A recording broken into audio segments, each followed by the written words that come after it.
started teaching at the league, right? And the funny story that you always say is that you were in the office one day, right? And that's how you got to teach there. Yeah, so that was one of my first teaching gigs.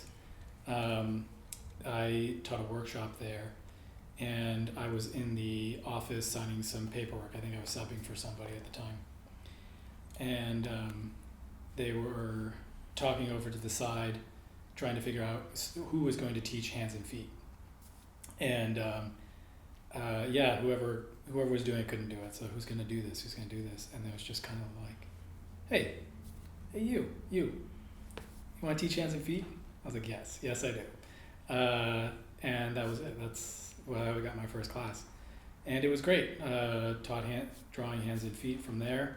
And I think I did a few more workshops there, and then started teaching there part-time. So part-time at the Art Students League is two classes, or one class a week, and figure drawing class, anatomy, structure, all kinds of stuff. And it was great. The Art Students League is a very unique school. There really are no schools quite like it. Has a wonderful tradition and it's maintained this very, I don't want to say it's informal, it's not informal, but it's a unique structure. So if you want to take a class at the Art Students League, you go through the front door, you go right into the office, you figure out the class you want to take, and if there's an opening, they will cut you a ticket for the class, like a little receipt. You take the ticket to the class, give it to the monitor, and you're off and running. And so it's unique in that way, and it's also unique as a teacher because once you have a class there, you basically can just run it the way you want to run it. So they have a tremendous amount of trust for their faculty, and I always appreciate that about them. So you have a lot of freedom as a teacher. So it was great. Did you go to the league? I did. I studied there. I think I started going there in 2009, maybe 2008. And I studied there with Michael Grimaldi and Dan Thompson. Oh, cool. And it was fantastic, yeah. Both of them are amazing teachers and even better artists.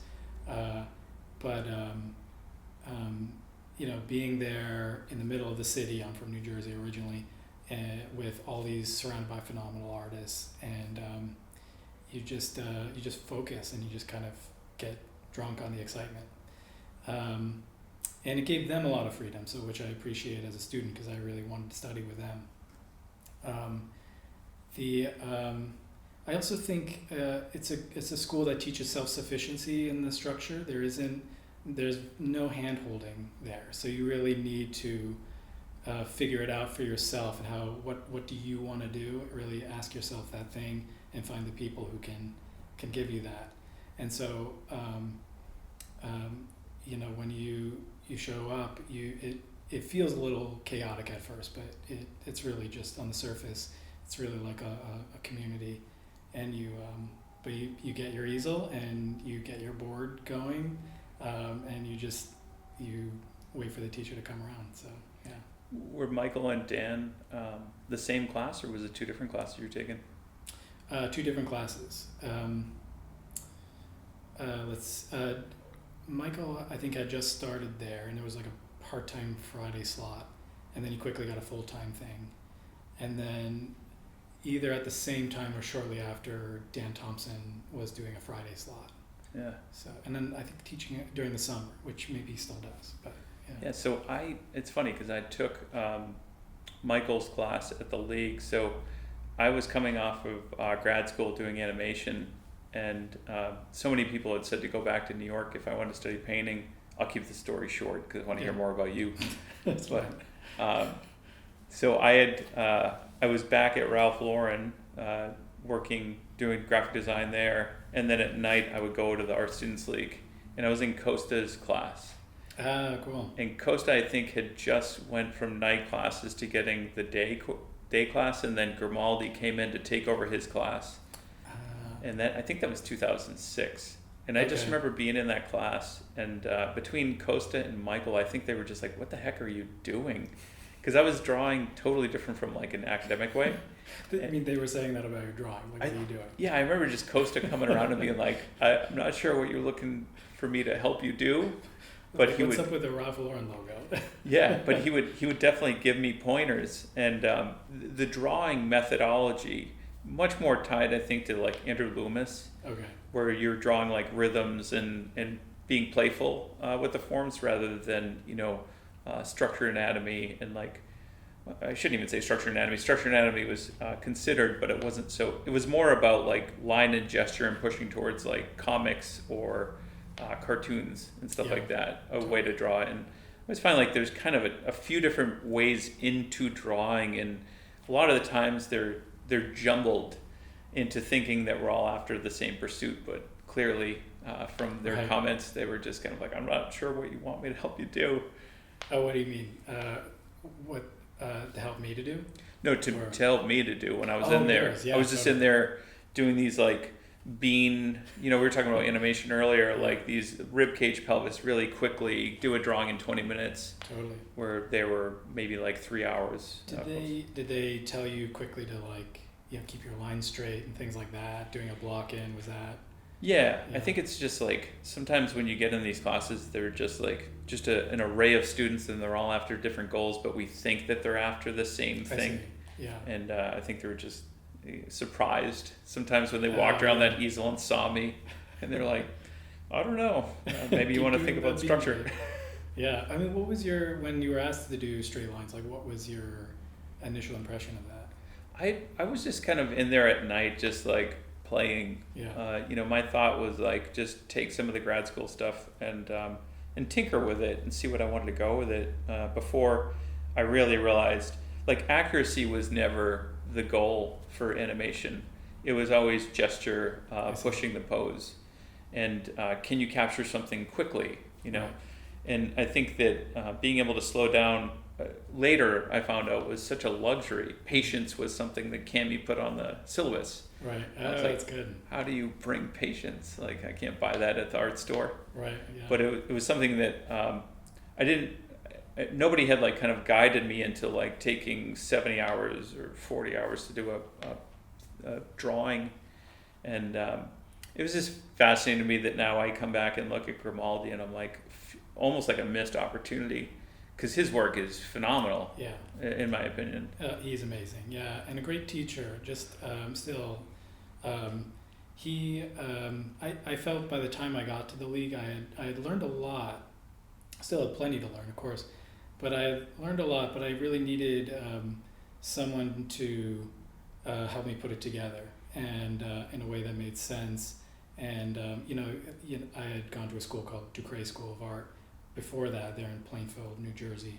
I'm originally from New Jersey, and I went there, out of high school, and I knew I liked to draw, and there were at the time some very good teachers there who taught you lots of different things, all of which was really good.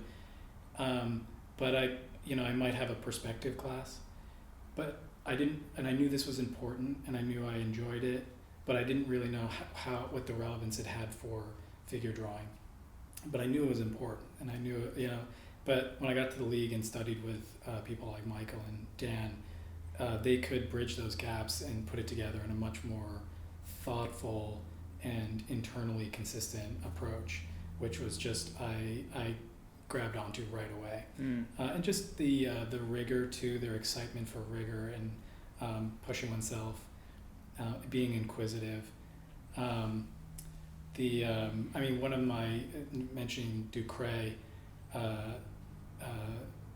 has sadly now passed away, Rochat, has spent some time at Ducre, and I remember seeing a brochure. He had spent time there as a young student many years ago, and I think they had a brochure of like alumni happenings or people who had graduated from the programs. I don't remember, but he was on their brochure, and what was on there was his painting of George Bush Sr. that's in the National Portrait Gallery. And I was a kid at the time, and I remember just thinking, first off, this painting is incredible. Like, I can't believe anyone can do this. But also this like part of your mind that like all of a sudden opens up where you think someone alive is doing this and the person who sat for it is alive. This is all happening right now. Like, and it had all of those wonderful qualities of kind of old master sensibility in this sort of modern way, and it felt so seamless to me, and I couldn't believe it. And it's one of those things that kind of imprints on your mind, and you keep it with you. And I think that and other things too, like you're from the Charles Fall? No. Charles Fall, also very amazing painter, no longer with us. He did a book. He lived, I guess, in the Upper West Side of New York for a while, and he had a book called An Artist at Work, which I still look at to this day. And it's a book made on his work in the 70s, and they would just be these wonderful, moody, haunting, sort of intriguing interiors of 19th century life. And I just thought, I can't believe anyone can do this. And it had all these wonderful parts of the old way of doing things, these old master way, in this what would have been modern, but the 70s context. And it's like, and it just stuck with me. And those, you sort of, I guess, looking back, you don't realize how much those moments you feed on them, and they motivate you to kind of pursue this ability to create things like that. So, wow. Yeah. So was Charles Fell, was he part of Ducret?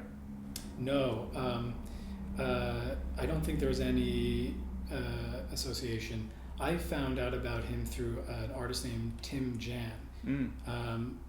I don't believe he knew him. Maybe he had met him at one point.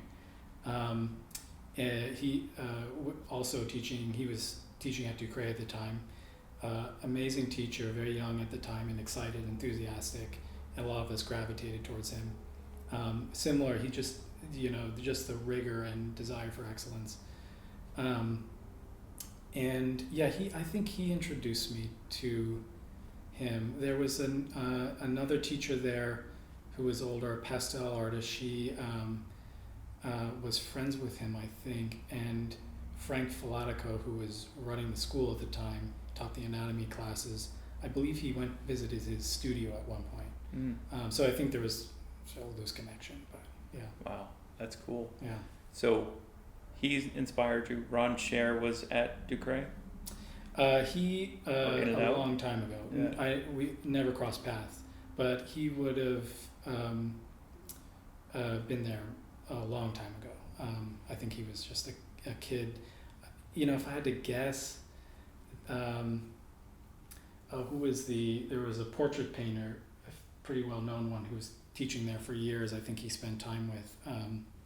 I can't believe I'm slipping on his name now. Aaron Schickler? No. Furman Fink. I think he was New York based. So yeah. Awesome. Yeah. So then after Ducret, you found yourself wanting more and then headed into Manhattan? Exactly. Yeah. Went into New York. That was just sort of the natural way to go. The Art Students League. Do you need to? No. Some of the artists that were there and around it came from the National Academy of the Art Students League. It's a natural way to go. I was aware of Grimaldi's work and Dan Thompson's work, and you're just, at the time, you just see what they're doing, and you just are like, I want to do that.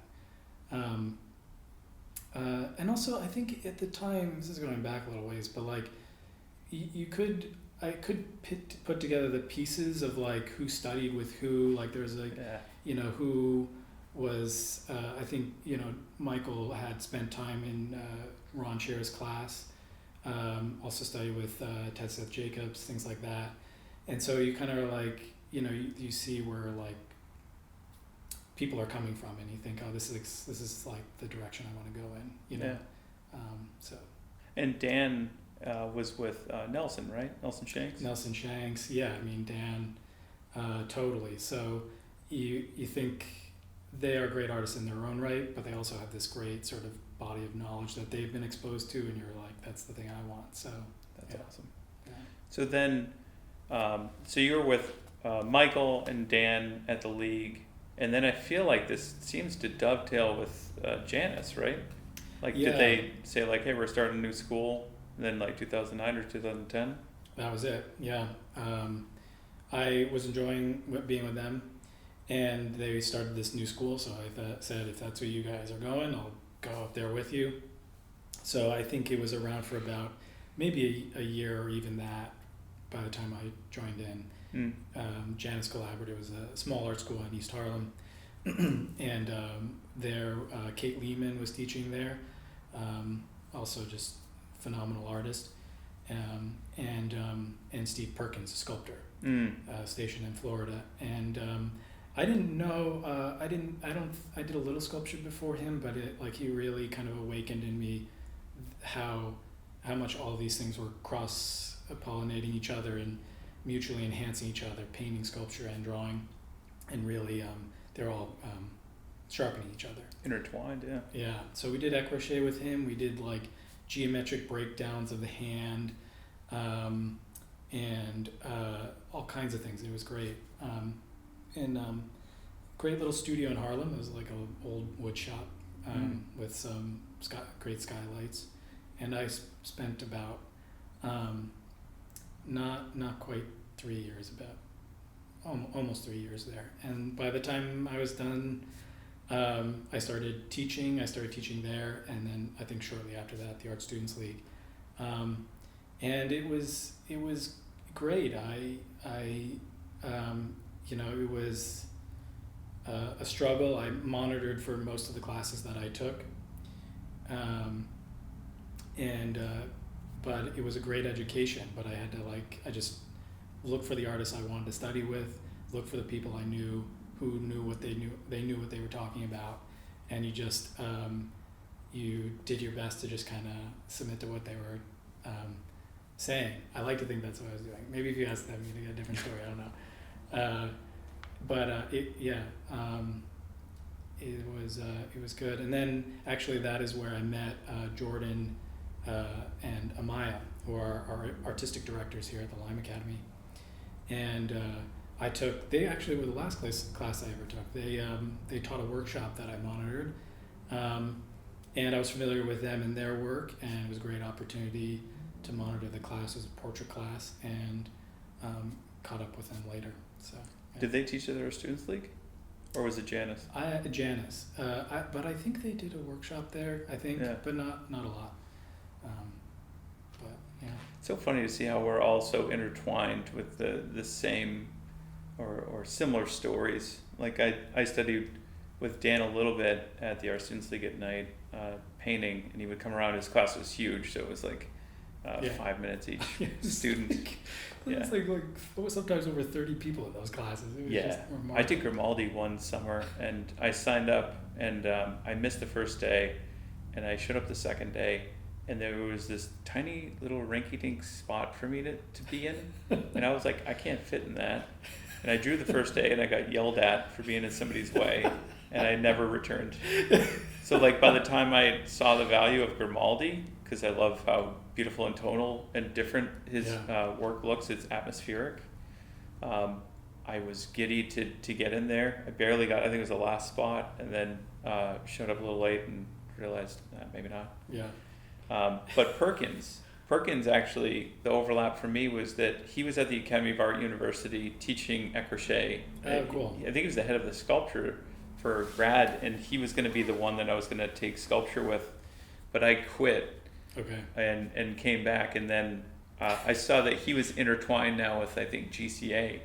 Then when I was at Water Street, I was going, so Water Street and GCA, as you know, were different things at a certain time. Totally. And Jacob was always saying, you should sculpt if you're going to paint, because we're talking about planes and form and light fall off and all that stuff. And he's like, Stephen Perkins would be perfect for you. So I would go take his class. It was just blocking in, one day block in portraits at GCA. It was awesome. Yeah, that is cool. And were you taking a pretty kind of planar approach to things, or was it more sketching? Or Yeah, it was more just following his lead. You know, a lot of the times, and I remember even in grad school, I would get dirty looks from students if you were following what the teacher said too often. I thought it was so strange to me. Forget those people. Yeah, and they were like, "Oh, teacher's pet." And I was like, "Teacher's pet, I'm really just trying to understand. Like, before I can express myself, I need to understand what you're trying to teach me." Yeah. And I'm always one to just be like, "I'm gonna follow your lead." And then he would come around and sketch and draw the zygomat, the angle of the jaw, Yeah. things like that, and see them as planes, and kind of make it, you know, everybody, I think, I shouldn't say everybody, but a lot of students end up going into like articulating eye folds and stuff like that, where he's like, no, think of almost like the Johnasaro head, and then you articulate into that, but if you don't have it blocked in correctly, there's no sense in putting an eye in there. Totally, yeah. And like at some point, in order to really understand what the teacher's talking about, you have to do what they're asking. You have to like and almost put blinders on and just do it. And then you get it down, you move on to the next thing. You know? Yeah, and think about it. You know, I think one of the things I say a lot to my students is even if you get it, you do it once, you still have to go do it over and over. So it becomes like secondhand. Like there's no musician in a symphony that still gets a metronome out to figure out the pace that they're playing. Batters will warm up for baseball, but you know, they're not hitting off tees. Yeah, completely. Yeah, and I think for me too, I'm trying to remember my whole experience. I think I came to understand as a student that like if I was sculpting or painting or drawing, I was trying to make something really well done, but it also is a reflection of what I understand. And if I'm not able to execute what's being taught, then there's a lack of understanding there. There's something I don't really get.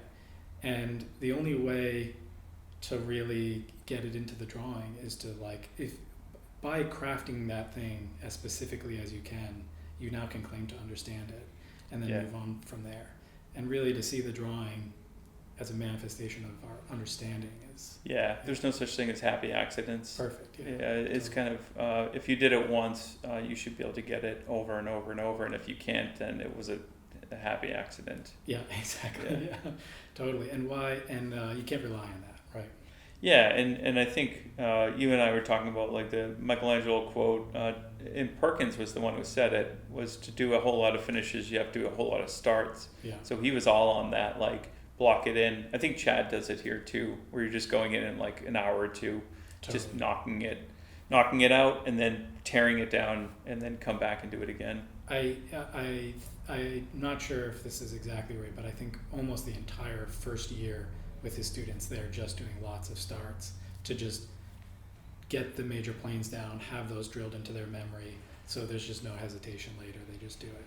Yeah, and there's overlap between drawing program too, where you're basically, I mean, when I'm teaching drawing, and I'm going to be doing it here a little bit more with you, but there's an overlap obviously between drawing and blocking in. And we were talking about the program that we kind of are putting together for the continuing ed here at Lyme Academy, and how you really have to build that solid foundation, right? Which is what block-ins are. And blocking in clay versus blocking in with drawing, very similar, to learn the opening, almost like in chess, the opening move, which sets everything up after. Yeah. Were you gonna tell me more about that? No, that's it. Okay, yeah. No, but I mean, like, a great point. I think that probably what can seem like the most boring part for students is blocking in, where they're like, no, I already know how to draw, right? Mm-hmm. But I think for me, one of the biggest ego squashers was to come in and realize, like, I know nothing and this person knows more than me. And that was like, just show me what it is. And if you tell me I have to stay here for a long time. Totally. You know, I think at the beginning we reject the concept, and then we're just like, I don't see the value of this. But if you can and see that little value, that big value really, see that value, and then you'll be able to spend the time there and understand. Like, it's so funny because like there's parts in like painting I remember just being like really excited about, and then other parts where I'm like, I don't want to paint all those folds, but I chose to, right? and it's like you have to like all aspects of it. And to me, blocking in is like you have to embrace the love for blocking in, Yeah. or you're not going to do good block-ins. Totally. Yeah. And get sort of engaged in the exercise of improving. And seeing the value of why it's so important. Totally. Yeah. The and something you mentioned, like some people may say, you know, I already know how to draw or something like that. And on one level, they probably do. You don't really need to know anything in order to learn how to draw. You know, everybody can draw. But I think the real question is, how well do you want to be able to do this? And for some people, they want to do it at a very high level. And if that is the thing you want, then there's a path towards that, and there's steps you need to sort of walk through and accept and on your path towards that. And like all things, you know, the analogy I always think of is like when you see someone playing a musical instrument, like when they're an expert at it, you know, you go to Carnegie Hall and you watch somebody, it looks so easy. It's just like effortless and coming out of them. But there's years and years and hours of very focused training on very specific aspects of what they are doing, right, over and over and over again. And in the moment, those things might seem disjointed or unrelated, but they have the foresight, and they'll probably have very good teachers who they trust, and they're just going to go through step by step by step. And it begins to come together for them so that they can go on stage and do these things. And I think that path is not for everyone, you know. Yeah. That's for, but you know, for a place like the Lyme Academy, we want to be a place for people who want that, who really just want to do things on a really high level, and realize it's going to be a process, and it's not always going to be a walk in the park. So. Yeah, there's a beautiful Andrew Loomis quote. I love quotes, and I always look them up. And one of the ones that struck me that I found, because I'm always looking when I'm writing books, I love to pop them in there, Yeah. that really kind of enforce in a quick read what it is I'm trying to say in the chapter. And one of them is learn it now, structure, perspective, anatomy, so you don't have to fight it for the rest of your career. Totally. And get to the point where you don't have to so like analytically think of it. But it's the language that you're speaking. Totally. Yeah, and you don't have to worry about the words. You're putting together the stories now with it. Yeah. And that I love that, because I wonder. I think about when you say that. I think about him, and I think about is that coming out of his interaction with some students? Because he's probably yelling at somebody. Because I'm thinking one of the biggest frustrations as a teacher. And heartbreaking too, is to have a brilliant, talented student who is hesitating, and all you want for them is just do it. Don't just go for it. Stop fighting it. Yeah, and it's going to be awesome on the other side, and who is really trying to figure it all out before they do it, and it's just like no, just do it. Yeah, I think a lot of the time they get overly excited, like they'll learn the skill. And then they're just like, oh, I can't wait to jump ahead and now do a figure painter or something, or a multi-figure narrative. And you're just like, we'll get there. Like, just slowly go through the steps and trust the process. Yeah, completely. Yeah, exactly. Just trust the steps. So, yeah. Yeah. I mean, it's such an awesome program here. I guess we could shift to talking about Lyme. So you had left Janus, I think. You had graduated from there, and then you were teaching at the league, and then you were in New York, and then I think 2021 is when we opened Lyme. I say we because I'm a part of it, but you were here from the beginning. Warp. Yeah. 2021, something like that? I think something like that. I'm having trouble with the last few years of my life. It feels so short. I was in New York for quite a while. There's as you might imagine, there's a billion stories in there. Yeah, the VP of Salmagundi, right? For a short time, that was Salmagundi was just a great place. Particularly like going to events, and like as an artist, you're sort of isolated, but going to events and getting connected to people. So very grateful for that. And so in New York was wonderful in lots of ways. And then part of that experience was teaching briefly at the Florence Academy when it was in Jersey City. Oh yeah, I forgot about that. Yeah. They had a branch there. And that's where I started my kind of working relationship with Jordan and Amaya. And but you had probably like met them when you were their monitor and then stayed in touch. Yeah, I think they were in Italy and Spain for a while, and then I don't know how much we kept in touch. But You didn't just like do a call for like a drawing instructor and you showed up. Yeah, exactly. Yeah. Exactly. No, Hey, remember me? Yeah, just knocking in the glass. No, you know what? That started. You weren't in the office, and they're like, "Who can teach drawing here?" And you're like, you were accidentally there as well. Yeah, exactly. It started because I sat for a portrait with Jordan. Oh yeah, that's the one that's on the cover of the magazine. Yeah, in Fine Art Connoisseur, which was great. And you're sitting for a portrait for many sittings, great conversations, and great painting. Certainly learned a lot just watching him work too. And then I think I started teaching a night slot figure class there for a little while, and then for part of a year I started teaching the anatomy class, which was when the school closed, and that was right before COVID, and went through COVID in New York, and started coming up here. They came up here to revive the Lyme Academy, and I started commuting, doing the anatomy class here, and then did a year of that, and then they asked me to come up and run the continuing education program. Wow. Which has grown quite a bit. It's very exciting. The whole school has grown, and then also my anatomy classes have expanded as well, so everything's just kind of growing. I moved up here, and it's been great. I think everything was perfect. I just wasn't sure if I was ready to leave New York, and I'm very glad I did. It's great up here. I love it. That's awesome. Yeah.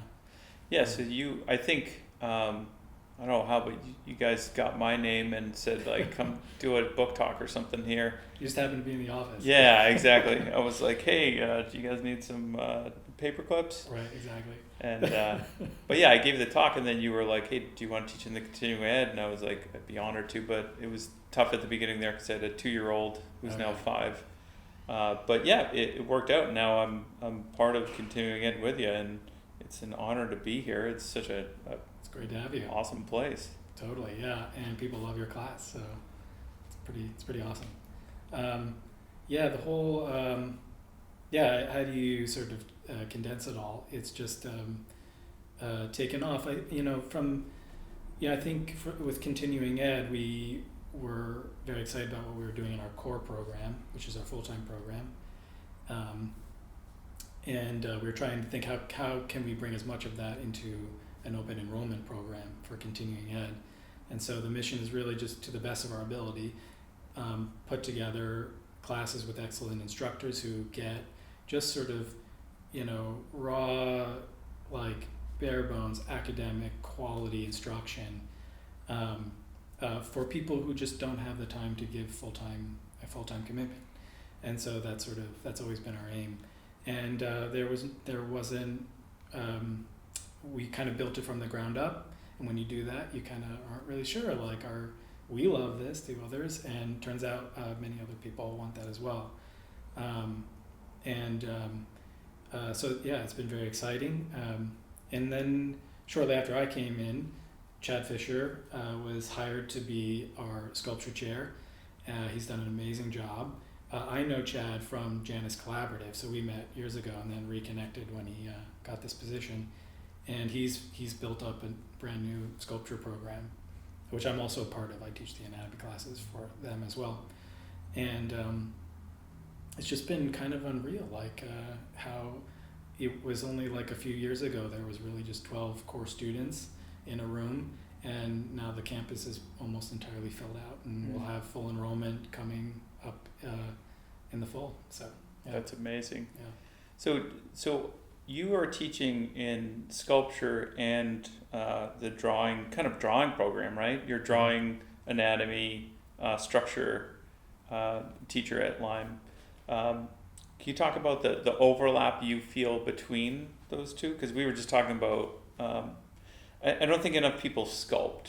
Yeah. And I feel like for me that really seemed to kind of, like we always got up and walked around a cast and we looked at the form and the light, and Scott Waddell and Doug Flint were two that really helped me to see that there was a geometry in the light in relation to the form. And then sculpture seemed to be that like tactile feeling of direction of the plane. And then when I would look at the light, I'm like, oh yeah, the underside of the lid, is facing this way. So you were going back off of memory as well. Yeah, totally. How did that affect you in your teaching? How are you teaching? Because you're doing a little bit of you're doing the crochet as well now, right? Yeah, I do all the crochet. Yeah, totally. And which is a great class to teach. I don't know. You kind of summed it up pretty well there in terms of its importance and how it all works. I think learning to draw and learning to sculpt, are making you a more visually aware person. Aware of light effects, aware of your perspective, aware of forms, and to be knowledgeable and articulate about those things. And like we mentioned before, when you first learn them, you have to be very deliberate, you're very analytical, you're very careful. Maybe it feels a little awkward but you're very good and careful about it. And then they sort of get into your intuitions, they get into your kind of your thinking. And so maybe when you're drawing, it may manifest itself, the sculptural part. Even though you're working on this 2D thing, you might be looking at the head of a portrait you're drawing, and something about it doesn't exactly look right. But it's not really that your height to width relationships are totally off. It just looks like the forehead's like a little tweaked or something. And if you have the kind of structural understanding and understanding perspective, you can sort of look at the whole and know the variables, which are a lot, to change just right so it locks into place and it becomes harmonious. You really can't, if you don't have that and you're just kind of reliant on moving kind of abstract shapes around, which is also an important skill set to have. But if that's all you have, it's a little hard to be very strategic in that way. Yeah. There are problems in all things, especially sculpture and art, that require multiple things to arrive at one solution rather than, and so that's the best way I could say it. I think too, when you're drawing, when you're sculpting, you're working in actual space, and it's out here in front of you, and you have to be kind of precise about your decisions. That's why it's important to have like a very good teacher, someone like Chad Fisher, who else has a great history and lineage, to kind of guide you in the sort of optimal ways of breaking things down. But like when you're drawing, you're doing this in perspective. You're doing an illusionistic space. And perspective is another one of those things that feels very mechanical at first and things, but what it's really doing as you go through the mechanics of it, you're training and conditioning your thoughts, your inner thoughts and feeling for your vision, so that it actually does feel like you're sort of reaching into the paper and manipulating things and turning things. Like it's almost like the abstraction dissolves and you're just in the illusion yourself, and then you're really sort of engaged in it. Of course, everything in drawing just goes into painting. I like to say that painting is just drawing with a fuzzy stick, which of course is not entirely true because there's more, but it's certainly not less. So yeah. Yeah, I feel like what that did for me for sculpting, like sculpting is reaching through that two-dimensional surface. Yeah. And I always feel like my drawing tool or my painting is a sculptural tool. I never feel like I'm like pushing a fuzzy, soft brush with paint on it. And I think that's one of the weird things, like when people watch me and then they try to tell me what I just did, and I'm like, I don't know, I'm sculpting the form is what I even totally. Say it's like that. And then it's looser at times where I'm more playful with the sculpting. But I even look at the tool sometimes or watch like a video playback and I'm like, yeah, you can kind of see even the way I'm modeling it, where it's planes or tiling method or is really articulating. And I really feel like, I remember Jeremy Ortel was one of the students at Water Street, and he was trying to say that it's almost like those 3D calendars where you look at these. Do you remember the 3D calendars where you have to kind of cross your eyes and be able to see? Eventually, you'll see the depth in them. You said calendar? Yeah, they were like calendars in which they were just patterns, and if you looked at I them the remember right these. way, Yeah. you would train your eye to see. All of a sudden, it would be like bam, and then you'd be like, "Whoa, there's space here." Yeah, yeah. And that's really what the magic trick was. So when I get students asking me like, "What are you doing that's different?" And I'm like, "Sculpting." On the I'm just doing it. Like yeah, what? but I'm sculpting. Yeah. It's beyond two-dimensional paper or surface. Mm-hmm. It's space, and I think that really goes into perspective and structure. And we were talking about the morphology, the surface, and going beyond that. Yeah. Some stay at the surface. Some go deeper. What are your thoughts? Yeah, I mean, my thoughts would just echo that. There's nuances and changes that are very difficult to see unless you're engaging those kinds of ideas, and then you do see them. Yeah. And you can see in people's work if they see those things or not. Yeah. So I think there's a level of sophistication that is just never going to be there if you're not engaging those kinds of ideas. Yeah, and I think the more you and I study on these, like you love Blashfield, I know. Yeah. But a lot of the digging into the French academic tradition, or our students, we were talking about Ted Seth Jacobs, is just this deep understanding of all these concepts, which creates this super deep well, I think, for us, almost like Totally. a never-ending well of books and Yeah. and people to talk to that kind of tip you towards like another way.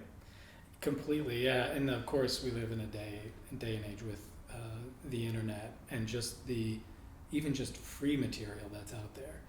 Like you go archive.org is such a great resource where you can just find so many of these books that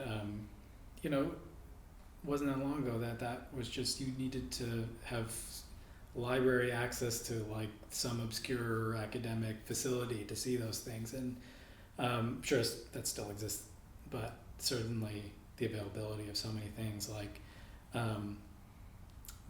what I do a lot of reading now, I was telling you about, is Jules Piet on the projection of light on architectural forms.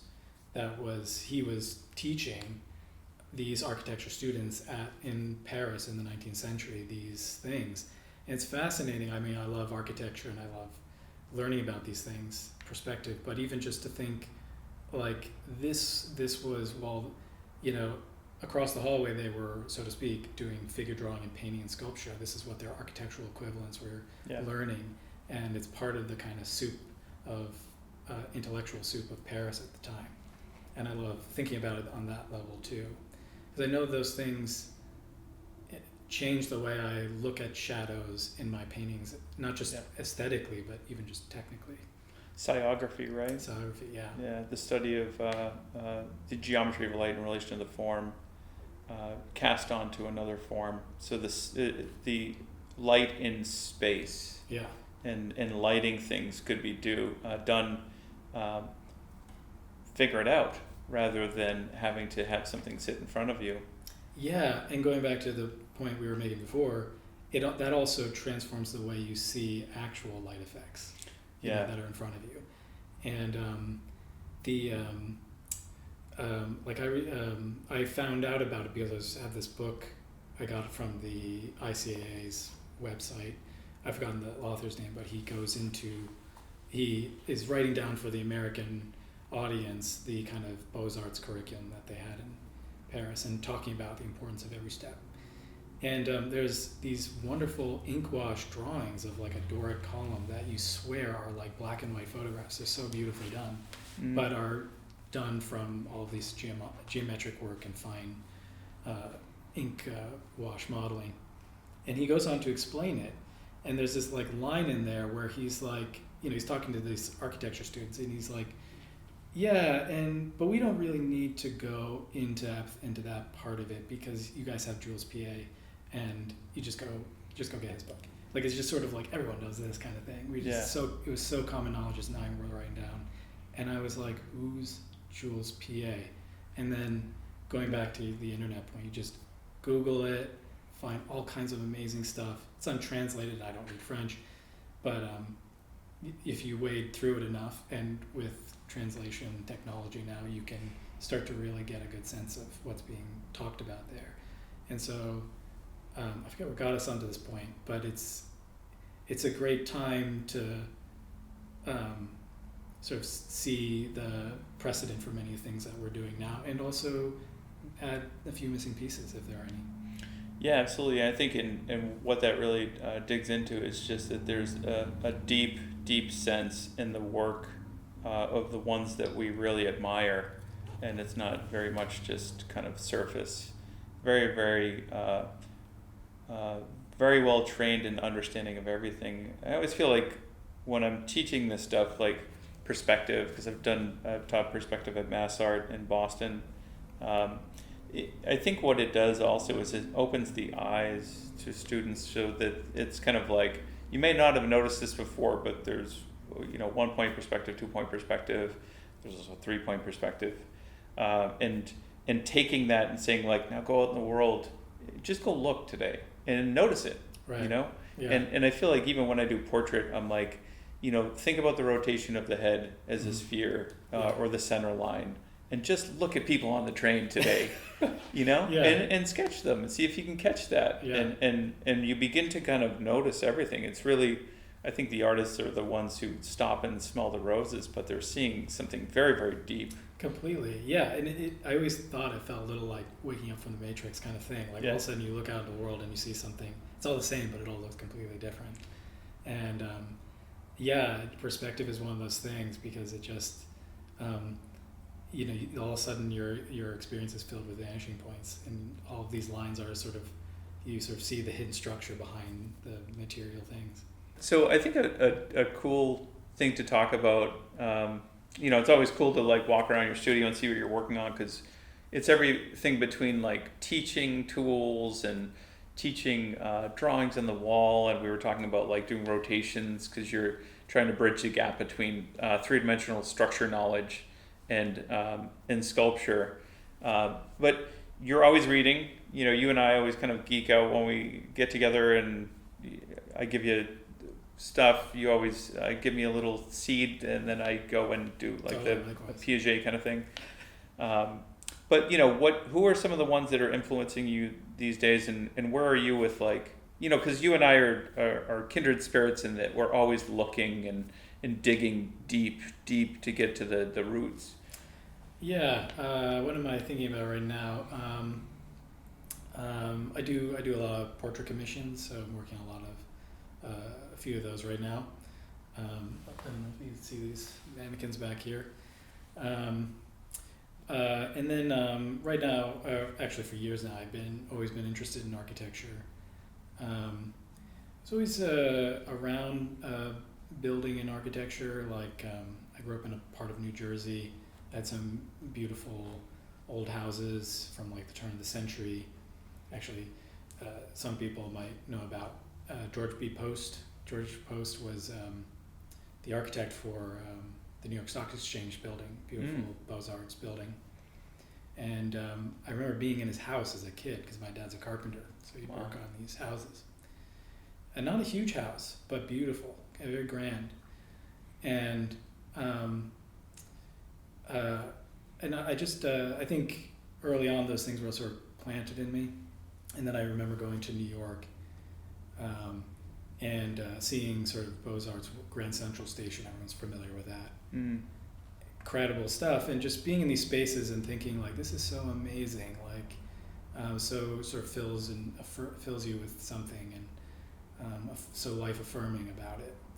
And that was kind of in the background of doing figure painting and drawing and learning, and I think I just got to a point where I thought, like, I really love this stuff. I really should take it more seriously, and I started to, I say this very hesitantly, I started to teach myself architecture. I'm not an architect, nor could I probably design a building, but at least like architectural design, constructing facades, getting 19th century books just like you would a 19th century book on figure drawing or something, and just going through the exercises, learning the orders. Like most things, when you learn about them, this thing that was kind of amazing but a little bit fuzzy turns into a technicolor thing, and you go around the streets of New York with a little bit more knowledge, and you realize how these architects really were playing and designing, and you just learn these standards, but in real life they're doing all kinds of things, mixing and matching, and you start to see all the peculiar things in them that you didn't see before. I always loved the Richard Morris Hunt Memorial, the great architect that was designed for him. Daniel Chester French, one of my favorite sculptors, did the bronzes for that exquisite sculpture. But the actual architecture of the monument is really unusual and beautiful too. By I think it's 66, right? Yeah, it's right across the street from the Frick. From the Frick, yeah. Yeah. And so you start to become interested in those things and the design element of it. I was always interested too in the kind of Renaissance ideal of the artist being the designer of everything, not just a specialist as a painter. And so I couldn't help but be curious, like why? Like what's that? Why is that so important? There's got to be some practical reason, not just like some arbitrary ideal that somebody came up with.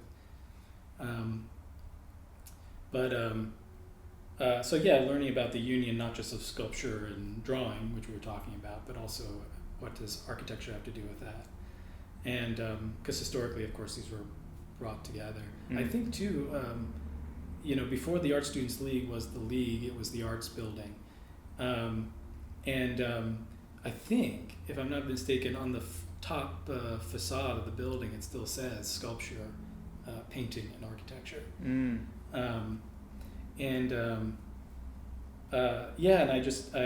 William Ware is an American who came up with a great book in the turn of the century, teach Americans these things, and I just went through his book on my own. So yeah, I'm interested in that. A lot of the compositional designs I'm coming up with are still oil paintings, but incorporate those aspects of it. I've been incorporating kind of architectural design into it. That kind of dovetails with PA's books about sciography, how to project light onto form, and which I enjoy, and I enjoy the trompe-l'oeil effect of it.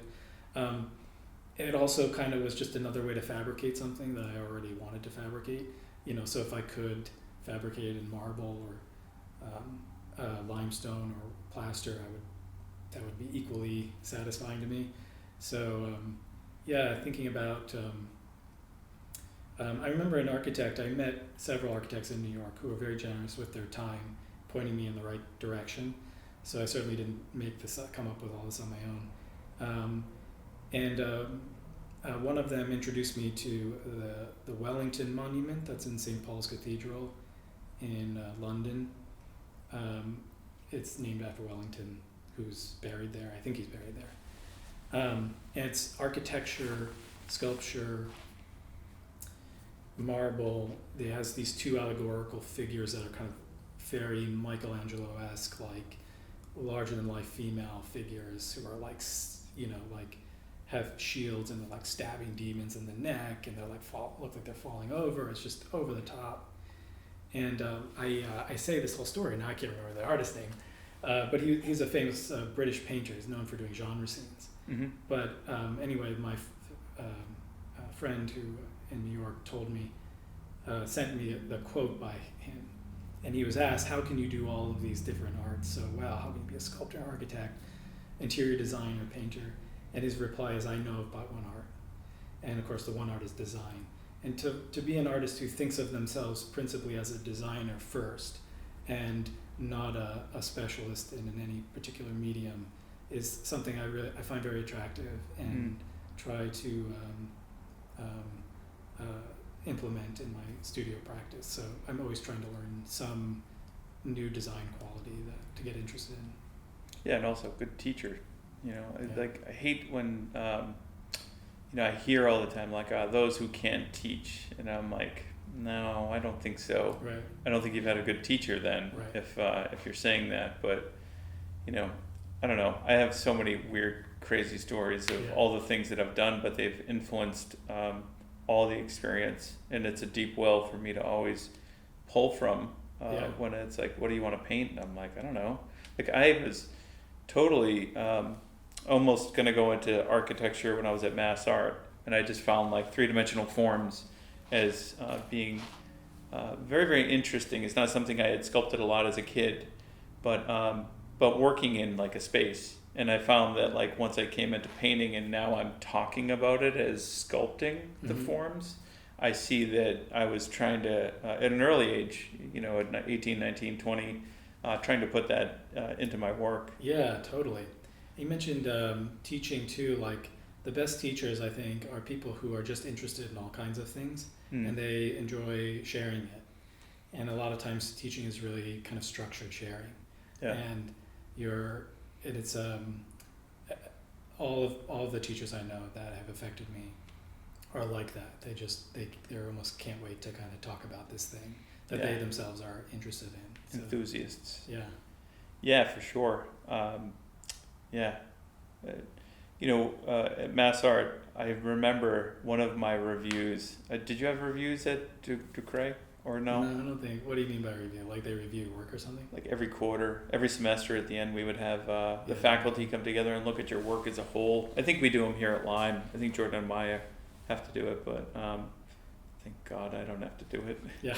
I'm not a fan of it. I understand why it's important. Anyway. I don't think I've ever done it. I don't think I've ever been had one in one or been had in one? to deliver one, so I don't know. I've been on both ends of it at Mass Art, where we had to like get together and give student reviews, and they had to sit in a room and we blasted them or praised them or whatever. Yeah. And I remember one of the reviews I got at Mass Art from a three-dimensional industrial design teacher who was trying to convince me to go into 3D. She said that your drawing and your color is average at best, and that you should consider a three-dimensional.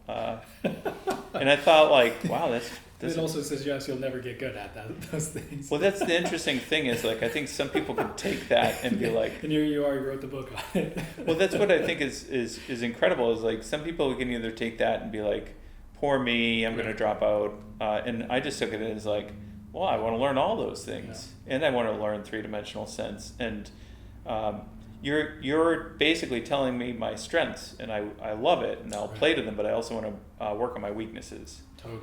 And yeah, I wrote a book on color. I'll probably do a book on drawing one of these days. Go for it. But yeah, and then in the same sense, I'm like, yeah, well, three-dimensional sense, I think, is really what makes the best painters good. Totally. And also you're kind of talking, like, weeding out your own inadequacies. Like, really, I mean, that's not something that's very fun. It's not, can be very, very depressing. Looking at your work and saying, like, where do I really need to improve? Yeah. It takes a very honest and it sometimes feels like you're going back to the beginning too. Yeah. So, yeah. Did you play sports at all? You're 6'1" or 6'2", right? You'd think I'd be like a basketball player or something, but I'm not. I'm just bad at it, so I don't. That's all good. That's why most people go into art, exactly, right? Yeah. When I was a kid, I think Little League didn't last very long. I was a very small kid, and then I got into soccer. Soccer was cool. It was just like kick this ball and run around, perfect. But as I got older, I went into more like independent things like skateboarding and stuff. Yeah. That I also don't think I was very good at, but it served its purpose at the time. Yeah, I think the reason why I bring it up is I played 4 years of high school basketball and 3 years of high school football. We won the Super Bowl. I got this big stupid ring that I never wear because it's gaudy, but it's cool, and it was awesome to be a part of it and be a part of a team. But the interesting analogy that a friend and I talk about all the time is, like, there's the star of the basketball team. Now, I wanted to play professional basketball. I was never good enough. Really? Yeah, but That's cool. Like the Celtics weren't going to call or draft a player who averaged like 1 point a game and was the backup center in high school. Yeah. But there's the star of the team, right? There was the star of my team. This guy Adam Willett was amazing. He averaged something like 20 points. It was he was all-star, all those things, right? he didn't go on to play college, right? I think he played a little bit at UMass Lowell, because I'm from Lowell, Massachusetts. But it's almost like every stage that you go up into, you're now in the pool with all the other people that were the all-stars of all those leagues, right? So so it begins to narrow. And then in that is now the all-star that's going, of college. If you're a D3, you're not going to get drafted to the NBA. The NBA takes 60 professionals from D1 that are amazing. There's so many schools. Right. There's like 200 schools that are in D1 or 128 or whatever it is. And it's like every other team may get one person to go to the NBA. One person. And then once they make it to the NBA, there's the 15th person on the bench, right? And then there's the all-star.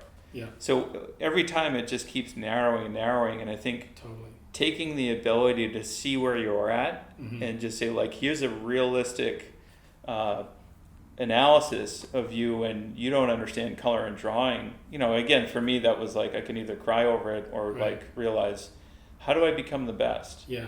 And I think like turning that switch is is key. So with sports, there's obvious physical limitations, right? Especially with like basketball or something. If you're not a certain height, I imagine it's just kind of not going to happen. So yeah, there's always exceptions, but yeah, for the most part, like if you're 6'1" like I was, I would be a point guard, the smallest guy on the court. Allen Iverson was 6'1". Okay. He looks tiny. So not out of the question, but okay.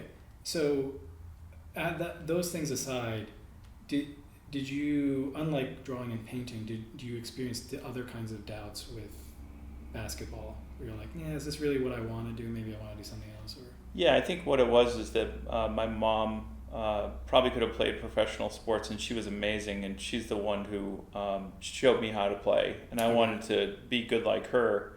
But she gave me analysis all the time. She told me I didn't look like I had rhythm out there. She said, it looks like you're kind of forcing it. So I was just a big guy who was kind of like, should go take a dance class or something. But like I wasn't naturally, the way I played the game wasn't the flow that needed to happen. Okay. But unlike your experience with painting, when, tell me if this is true or false, you sort of hit that wall of, I have to improve in these ways, but didn't continue with it. But with painting, you received the criticism, you kind of hit a wall, but your response was, I'm going to do this. I'm going to figure it out. I'm going to get better. Yeah, I mean, for sports, it was like, I didn't give up. I got cut from my freshman year high school basketball team, and I asked the coach if I could still go play because I was desire. Yeah. The thing, my mom, who was a coach also, was like, the difference between you and everyone else, I think, is drive.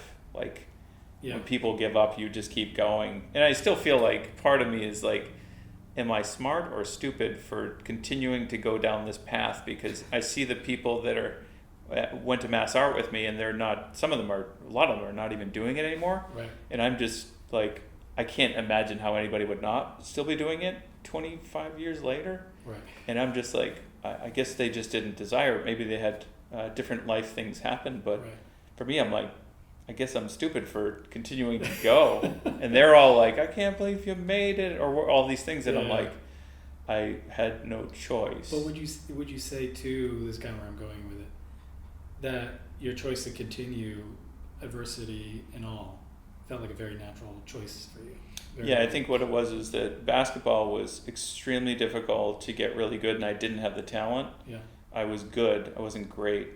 And my mom kind of was like, you're already really good at art, and you're winning awards, and you're kind of not taking it for granted, but not focused on that. You're focused on basketball. Right.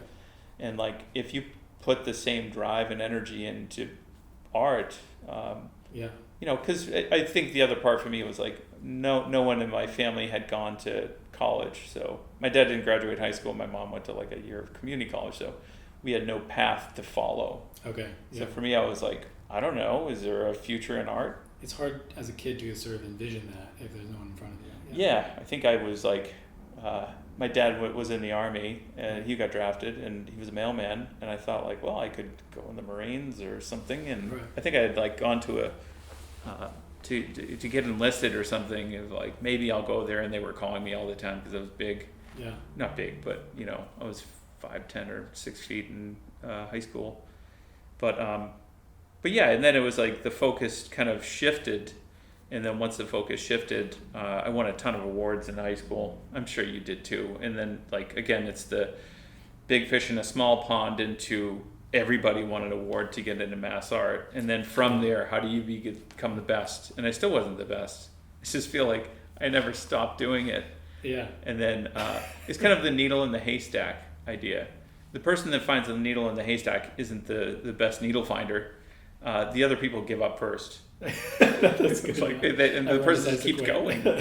Yeah. Yeah, I mean that has to be some part of it, but I think many of those other people wanted it on some level, but yeah, I think you and I were talking about this earlier, that like there's a desire, and who are we doing it for? And I think of Andre Agassi, of like he was playing tennis for his dad, and I was questioning why I was doing art. Who was it for? Was it for me? Was it for my mom? Was it for like just to show that I had talent to do something? And it wasn't until I was able to kind of look inward and be like, this is a beautiful thing that, art is a way of living, not as a way of making a living, that unlocked, that's a Robert Henri quote, unlocked this sense of like, this is just a way to see everything. And it really touches on kind of what you and I have been talking about for a while here, is like, I now see architecture, I stare at people on the train, I don't care if I'm staring at somebody, I'm just seeing the things that, Yeah, you'd be doing this whether or not it was your full-time gig. I did, You'd be figuring out another way to, it's sort of not about that. Yeah, and I think that like if I look back at what it was at basketball, was there was a beautiful thing I was trying to achieve, and like that's the same desire I have as an artist, which is to just create and find meaning in the things that we're doing, and yeah, completely, yeah. And I don't know if this was your experience, but they'll tell me that I don't remember. You certainly there are moments of doubt and moments where you're like, they're more like, should I do this or should I do that? But the progression, looking back on it, felt pretty natural, because it just felt like this was what I was good at. This is what made sense to me. Opportunities kept coming up, and you just sort of keep going, doing it. Looking back, it feels pretty natural. Even when things got very difficult, the difficulty was to figure out how to continue to progress doing the thing you wanted to do. Absolutely. Not like, should I do this or not? It was, I remember like early on, you mentioned your mom, very supportive parents, and I would get up when I first started going to the Art Students League, and also a little bit at the beginning of Janus too. I would take the train in from New Jersey, and it was door to door, 2 hours. Yeah. And there was a time there where it was every weekday, and I would get up at like 4 a.m, and my dad would already be drinking coffee, and he would ask me like, "How bad do you want to do this?" Yeah. And it was like, not like in a doubtful way, but just like in a parental, like, this is, how bad do you want this? It's the right time to ask that question. Yeah. Because it really, that's what we do, I think, as teachers, right? Is you test them. And it's not to say don't do it. Yeah. It's to say, like, think about it. Yeah. Think about why you're doing this. Because that's, the action is louder than the words. It was, yeah. And actually, surprisingly, looking back on it, I remember just not thinking much about it at all. Because it felt so like, I want to do this. Yeah. I want to get on this train right now, Yeah, there's a lot of that too in my training as well, in which, like at Water Street, I was super broke. It sounds like we had very similar stories. I was so broke that I think Jake just saw that I was broke and was like, hey, you know how to fix computers? Because my brother was a Mac genius at the Apple store. And I knew a lot from Chris, who went to Mass Art with me, that I could kind of get my way around like fixing a computer mostly. And he was the one I would call if I couldn't figure it out. And then Jacob, I think, saw like, somebody had asked to fix something, and I was like, I know how to fix that really quick. And I did it. And he was like, do you want to work off tuition at Water Street to be the Mac guy or the computer guy? I said, sure. And it was like, came up with a couple other stipulations, like Joshua Rock was doing it at the time in Hey Soon Marriage Song. So I was like, yeah, sounds good to me. Like, it was $325 at the time, or $350. It was so cheap. But I was so broke that I was like, you were elated probably. Yeah, I was like, amazing. How am I gonna now pay rent, which is $550? Right. And I was like, if I can just make $600 or $700. Oh, we were in Astoria, in a 3-bedroom. One of those like, get everybody into a house and pay the cheapest you can. But yeah, I mean, for me, it was like then I was able to kind of barter my way through everything, and I look at it and I was like, the only way that I could make money when I was there, because I still was making $0. I was a waiter in the West Village at Santa Bros restaurant. Oh, cool, yeah. So I would leave 2 times during the week and then work on the weekends. And I wouldn't get home till I think sometimes 2 o'clock in the morning to be back at Water Street for 8:30 a.m. But I still would do it. Yeah, totally. And I would try to save money, so I would ride my bike from the West Village to Astoria. Yeah. Which is insane. Unbelievable. Yeah. Unbelievable. The things that we do, but you do them as a younger, and you're just like, there's something in the story of telling it and looking back and being like, people can't really be like, how did you make it anywhere with the R's? Like, clearly you were gonna, if you were riding a bike at 2 a.m. Yeah, and you probably and in those moments you're just doing the thing you need to do. Like, you're not like, it's. The frustration is getting done what you want to do, not like whether or not you should do it. So yeah. When you were at Janus, what are some of the, some of the things you were doing? Were you working? Yeah, I was monitoring and living in Harlem. Janus was a great experience. That was less than ideal working conditions. The studio was amazing. The light was amazing, but it was in an old like woodshop building. So the heat was virtually non-existent. We were constantly freezing. I don't know how the models got through it. Sometimes they would wear like socks and stuff like that.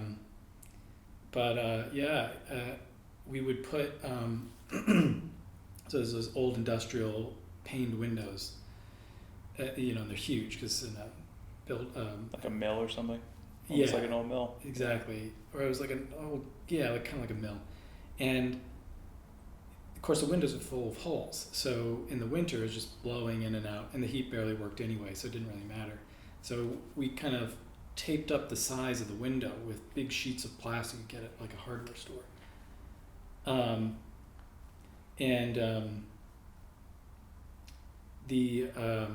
You would see the air coming in from the outside in and out, like it was a big lung just going in and out, in and out, in and out. And you realize basically you were essentially outside. You just were, there was no real difference.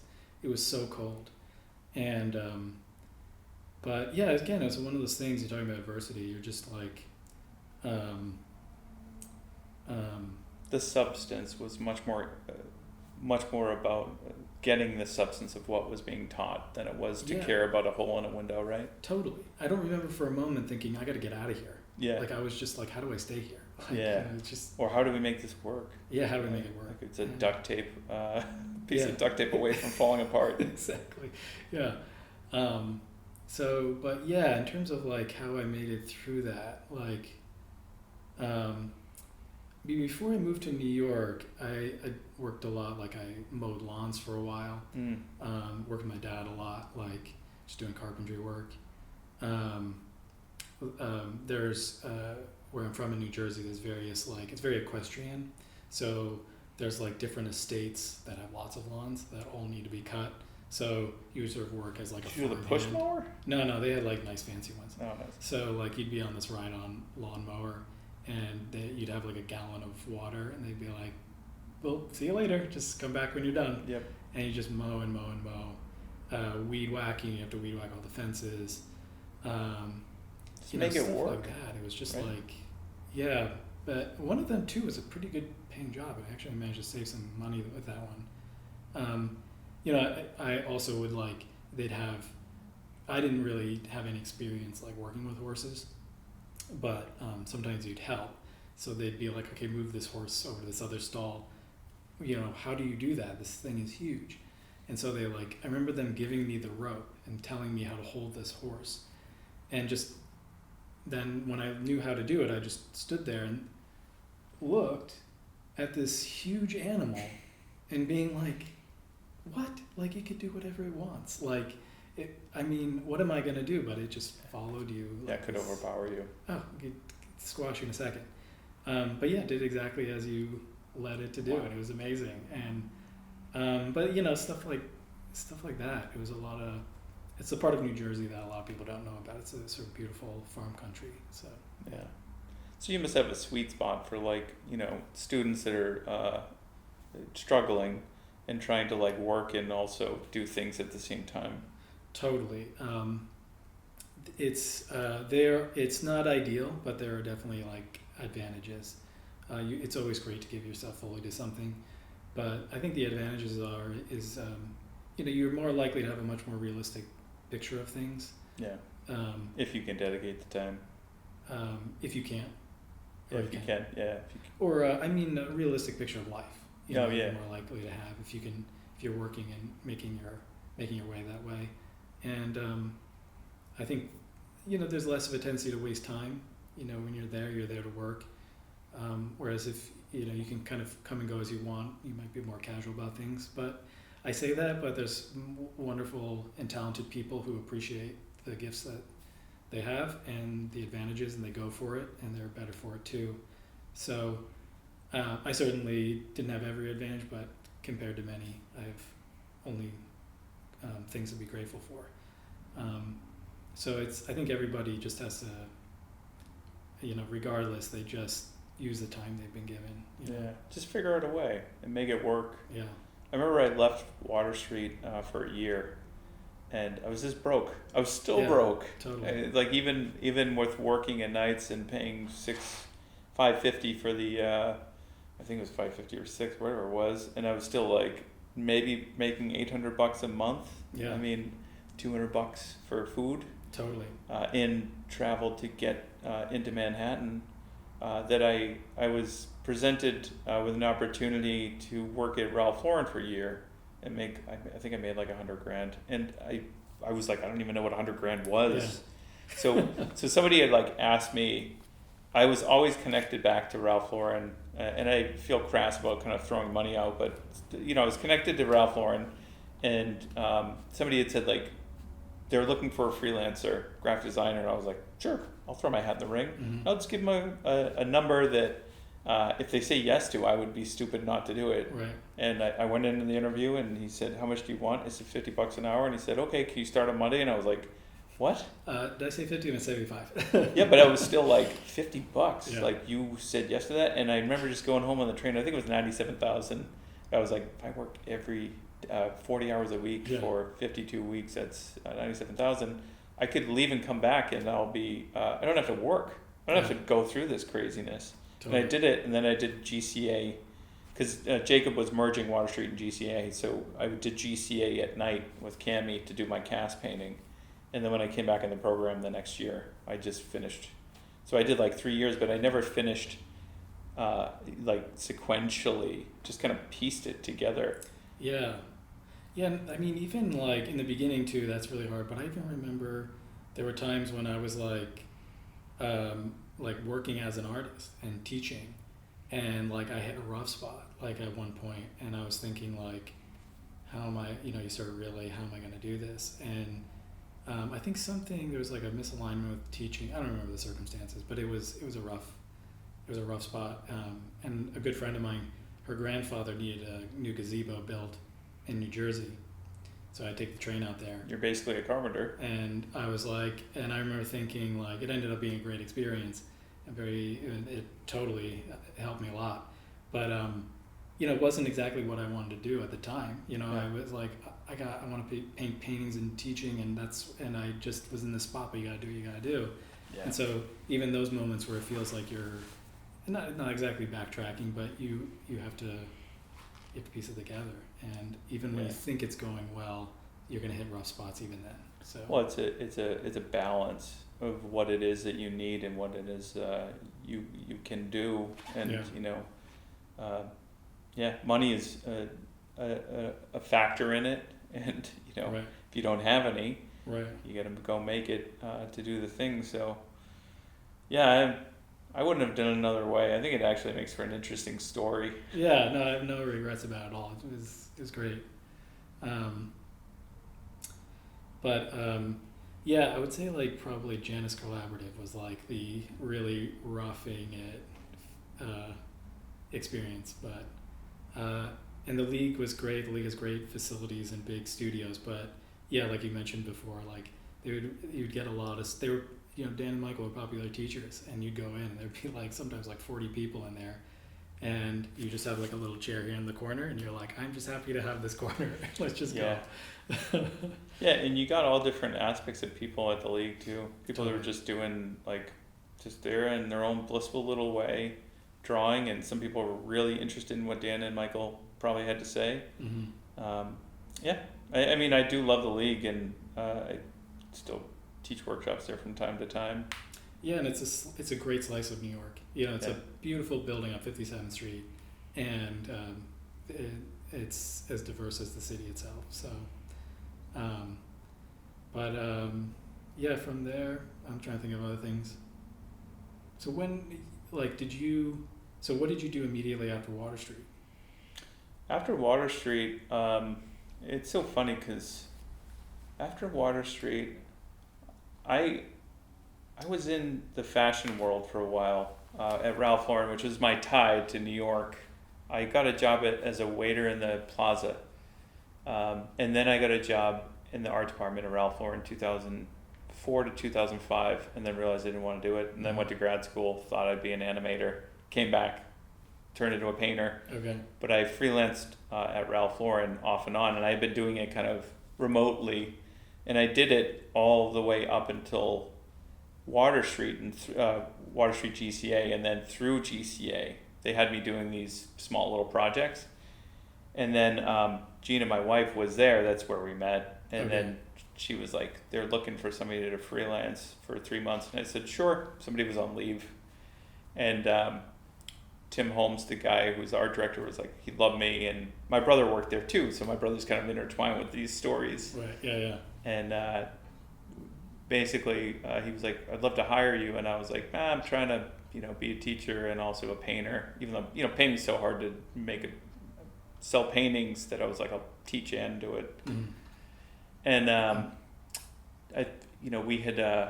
we had moved out of Forest Hills into Gina's parents' house, and I was like, we can't stay here forever, but the hope was to buy a house.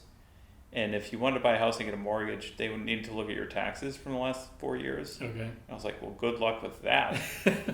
What I just defined was like this $800 a month. I think some years I didn't even make enough to have to claim taxes. Right. And it was like, how are you going to afford a mortgage? Right. So as I was leaving the 3-month job at Ralph Lauren, Tim was like, I would love to hire you full time. And I said, not really interested. And then I just rethought it and thought, like, you know what? I do want to have a house, and I have to think about more than just me and my ambitions here. And if we want to have a family and do this together, we just got married, don't want to live in the in-laws' house forever. I do want a house. And really what it did was it made it so that it took the idea of like making paintings and trying to make a living right off out of school off the table, and said, like, chill, like you can just do it a little bit more, like work through all those things for a while. Yeah. And That's figure great. out what it is you want to do. So it really took the pressure off. I said yes to the full-time job at Ralph Lauren. I worked there until 2016. Okay. Full-time, so 5 years, full-time graphic designer. But I love it because that job really helped me compositionally with kind of, that's what you're doing when you're doing graphic design, designing into a space. And, composition now is something I love. So I always take some opportunity as positive and say, like, what is it that I can learn? And I was picking the brains of everybody who was there. That's cool. That's really cool. Yeah. And then what made you decide to do your first book? That was so random. That was Ken Salas, who had, or Ken Salas, I say it wrong. Yeah. He got he's a go-getter and a fabulous magician, and musician. He got the job for the book for the landscapes in oil, and he knew that I knew Photoshop from my Ralph Lauren days, and he said, "Can you help me do the illustrations?" And I said, "Yeah, I went to school for illustration, and I know how to use Photoshop." So he came over to my house every week, maybe for a couple months, and then we just work on the illustrations, and he would bounce the ideas off me, and he's like, "You know what you're talking about, you should write a book." And I said, if the opportunity ever came up, I would do it. And then he just called me out of the blue one day and he said, "There's an opportunity, they're looking for a still life painter right now to write a book." And I was like, okay. That's great. Yeah, and just totally not understanding how anything worked. This is just me in a nutshell. I was like, yeah, let's do it, I'll jump right in. And I talked to Victoria on the phone, and I said, it was like a Wednesday, and I was driving up to Mass Art, which is 3 hours each way. And I said, yeah, I'll have the sample chapter, the intro, the index, and also the analysis of the market and all this stuff to you by Monday. And she's like, you don't have to, that's a ridiculous turnaround. You don't have to do that. But me being corporate, Ralph Lauren, I was like, no, I'm just going to do it so it's off the plate, and then I can go paint. Okay, yeah. And I did it in like a weekend. And she was like, this is crazy. Yeah. And then it sat for like 6 months. And I thought, I'm not going to do it. They're taking too long and they don't want it. And I almost gave up hope, because I had submitted it in April. And by August, I had emailed them a couple of times, like, what's the story? Were we doing this? And Gina was pregnant. And Scarlett, we didn't know if we were having a boy or a girl, and we just knew that the baby was coming in December. And I was like, the closer to December this gets, I can't knock a book out. And it was the end of August in which they finally got the approval and said, when do you think you can do this? And again, me just being like, I've never written a book, I don't know. And I thought, maybe a month? How long do you need to write a book? But she said, can you do maybe by the end of the year? And I said, that's perfect, because that's when my daughters or my baby's coming. And but now I found out from talking to other people that that's a ridiculously short amount of time. Wow, okay. But I didn't know. Yeah. I didn't know. You know any better Yeah. That's great.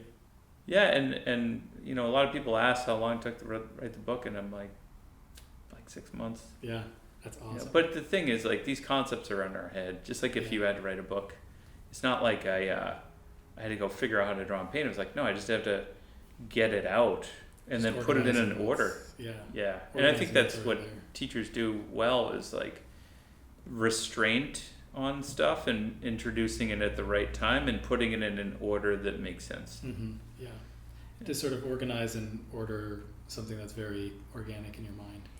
Yeah, and I don't think we're so linear sequential in terms of start with A and then B and C, and that's kind of what I try to do in the book. But I also preface it by saying, you want to learn how to draw before you do this and that. But we were talking about earlier, painting is a series of corrections. You don't ever stop drawing. So to master that, and then realize even when you master it, you're still not the master of it. Mm-hmm. Totally. That you're still always drawing. Yeah, it's I'll tell students the drawing doesn't really begin until you begin to correct. Yeah, it's really the same thing. But you also try to remind them that in the beginning is very frustrating and it has a very unnatural feeling. It's kind of start, stop. And then as you get better and better and better, it becomes streamlined, and it starts to feel more like you are just kind of generating something. Like the corrections and the additions are more like you're just sort of generating something and pushing it forward, and not so I can't believe I messed this up. I got to figure it out now. What did I do wrong, kind of thing. Yeah, I just feel it's always like sculpting. It's like it's tapping it where it needs to go. And it's like the forms are felt. I think that's where a lot of the times my verbiage for this is poetry or poetic. It's not so much like two-dimensional. It's really three-dimensional, feeling and expressive. I think it was Faber Barron who said science is intellectual, art is expressional, and we're somewhere in the middle, I think, between these two things. But I think the poetry and the expression is a major factor, and you can't go too far just into the purely analytical side of what it is that a drawing is. You know? Totally, and you could even say that it's, you know, what it's all about ultimately. Actually, right behind your head, there's a book by John Ciardi called "How Does a Poem Mean?" And I don't read as much poetry right now as I wish I could, but I used to read more. And that was a great book and a helpful guide on like what poetry really is. Ciardi did I think it's probably the most most read English translation of Dante. But he has his own original work too. But that book is great because you know, every single page he sort of takes you through understanding a poem, and so much of it could just go directly into painting or sculpture. And even the title, "How Does a Poem Mean?" it kind of sums it up perfectly. Love it. Because, you know, the poem, it's about how it brings its meaning into the world, not about what it means. Yeah. It's really an exploration in the division of form and content. That, like, the content of the poem, when someone asks what is this poem about, is to actually miss the poem, in his words, the poemness of the poem, and it's really its formal structure. Yeah. That we are. It's prosody, right? It's this ambiguity of deconstructing it and having your sense of what the poem is. It doesn't have to be so literal. Not literal, but also how certain words and metaphors and combinations of words and structures evoke feelings of pulses and emotions, right, and allude to things that maybe are not exactly the content, but are brought into that content through this poetic structure. Yeah, for sure. I'm trying to think of an example. He uses, you know, you might think, you know, I don't know if he uses this example, but, you know, when we read sonnets are usually a poem for love, but like, there's something about the structure of the poem itself that is conducive to describing and evoking those effects that sort of love is about. Even if the outside of the actual content of the poem, what they're talking about. Like Ciardi has one really good one called, he coins the phrase inner requiredness. I don't even know if that's a real word, but he kind of makes this word the inner requiredness of a poem, that it's really not until the poemness of the poem comes into view in the writing of the poem that it becomes a poem.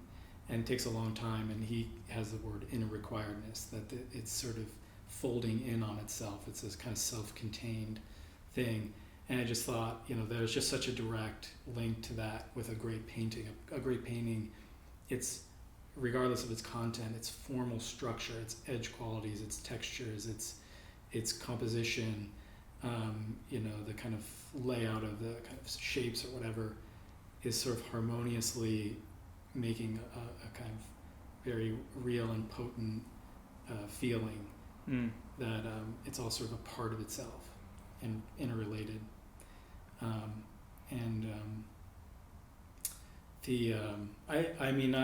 started getting interested into that because end of my student years, I was introduced to a book called Michelangelo and the Language of Art, a scholar named David Summers. It's obviously about Michelangelo, but it also goes a lot into the history of the Florentine Renaissance and the importance of poetry for those Florentine artists. It's the phrase like "as in painting, so in poetry," or maybe it's the reverse. I forget who said that. The ways in which they saw those as so intertwined. It's been a while since I've read it, so I wish I could say something intelligent about it. But I think that's where I started to think about poetry more seriously. And you know, since it was so part of their thinking, I thought, well, I want to know what that was like. Yeah. Yeah, I mean, I look at a lot of old master work, and I'm like, I don't think it's always just so descriptive. I think there's a ambiguity in the work that they're pulling the audience in, and I don't know. There's just so much more spirit Yeah. in that work. I think that's probably what ties us to it. It's not something that can just be unlocked and copied. It's something that must be dug and fully understood. There's always like an enigmatic strangeness. Like there's all kinds of words I just became aware of as an art critic from the turn of the century, Pater. I forget his first name. I got interested in him because he was in this. I love Thomas Dewing, an American painter. I guess he was in the Thomas Dewing circle when Dewing was in New York, and so I started reading Pater. He's got a great collection of essays on. I think it's just called The Renaissance, and he has one on Michelangelo's poetry, and he's talking about. I thought this was just really interesting, just even as a thing to think about. That there's sort of like two sides to Michelangelo's work. There's the part where you see right away this over the top, like bold Michelangelo, just kind of larger than life feeling. Not just in his sculpture, obviously, his painting, his architecture just has this kind of boldness. But there's also this like strangeness. There's this part of it that it's sort of odd and weird, and I mean that in the best sense, like that this strangeness of it, like why is it turned that way, or why is it just carved a little that way, and like that part's a little like not quite right, but not quite right. It sort of works in the content in the whole of the work. And what he says is that he thinks that when you look at sort of late medieval and medieval work has a kind of oddity to it. It has a strangeness to it, but the boldness part of it, and that's sort of part of him because he's in a lot of ways this late medieval Renaissance man. But there's also this boldness that carries on into the Baroque period. So many of the artists who copied him and were inspired by him later have this kind of bold, over the top thing, but they lack the strangeness. And he actually goes as far as to say he thinks Michelangelo is at the end of something, and marks the end of something. This sort of middle age mind, not the beginning of something, which is how we usually think of him as beginning this Baroque period. And I love that, just to think about that, where these aesthetic qualities come from. And I thought that like the sort of strangeness of Michelangelo, and I think that's true of most art, if not all art, that I think it sounds like you two are most affected by, that has this not the obvious, yeah, who is it that said like beauty is something that has something a little strange about the proportions. Who was it that said something like that? I don't know. It sounds like an awesome quote. Yeah, it's not exactly right, but it's like something about it has to do with the proportions being a little weird, like a little strange. Yeah. And a little off. And it is a kind of like deliberate offness that causes you to go, yeah, but that is just, I don't know, like and but I think when artists do this, they're very deliberate about it. It's not just they're consciously thinking about crafting this inner oddity about it.